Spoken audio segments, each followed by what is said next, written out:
Ancestral echoes are not just sentimental notions.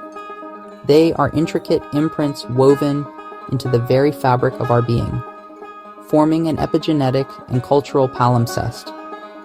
This palimpsest is a layered repository of lived experiences, encoding the triumphs and traumas of our ancestors within our biological and cultural matrices.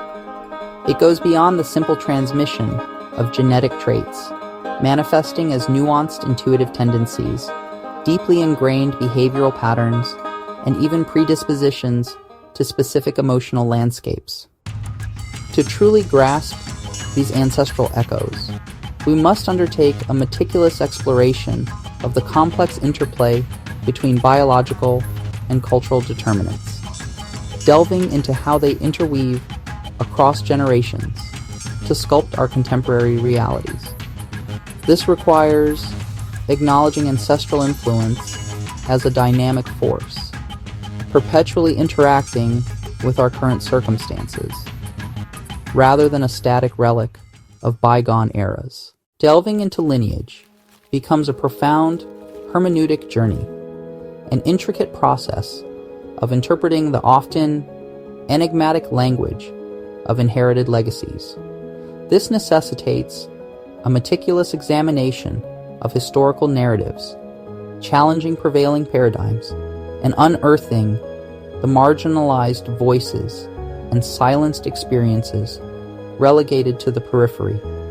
It transcends the mere examination of tangible artifacts, encompassing embodied memory and the somatic transmission of trauma, acknowledging that the body itself is a repository of ancestral wisdom. The interpretation of ancestral echoes is inherently subjective, filtered through our own lived experiences and cultural biases, demanding a constant awareness of these interpretive lenses. Furthermore, ancestral interconnectedness must be understood within the framework of complex systems theory. We must move beyond linear cause and effect thinking, recognizing the nonlinear, recursive nature of ancestral influence, where the past reverberates through multiple dimensions of our present reality. The spiritual dimension of ancestral echoes transcends simplistic mystical communion, evolving into a profound and ethically charged engagement with our inherited legacy.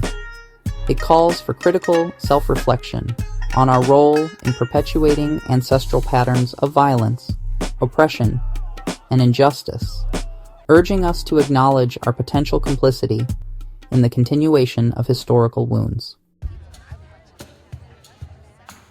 This process of reconciliation necessitates a deep sense of humility and a willingness to acknowledge the inherent limitations of our own understanding, recognizing that we are part of a larger, interconnected narrative. Discussions surrounding ancestral echoes must adopt a robust post-colonial perspective, recognizing the profound and enduring impact of historical power imbalances on the transmission of cultural knowledge and spiritual practices. We must be consistently wary of romanticizing or appropriating indigenous traditions, instead prioritizing a respectful and reciprocal exchange of knowledge that unequivocally honors the sovereignty and self-determination of marginalized communities. This necessitates a critical engagement with the politics of memory, acknowledging the ways in which historical narratives are constructed, contested, and often manipulated. It requires a sustained commitment to decolonizing our understanding of ancestry, recognizing the multiplicity of voices and perspectives that have shaped the human experience, and actively working to dismantle the Eurocentric biases that have historically dominated our understanding of the past.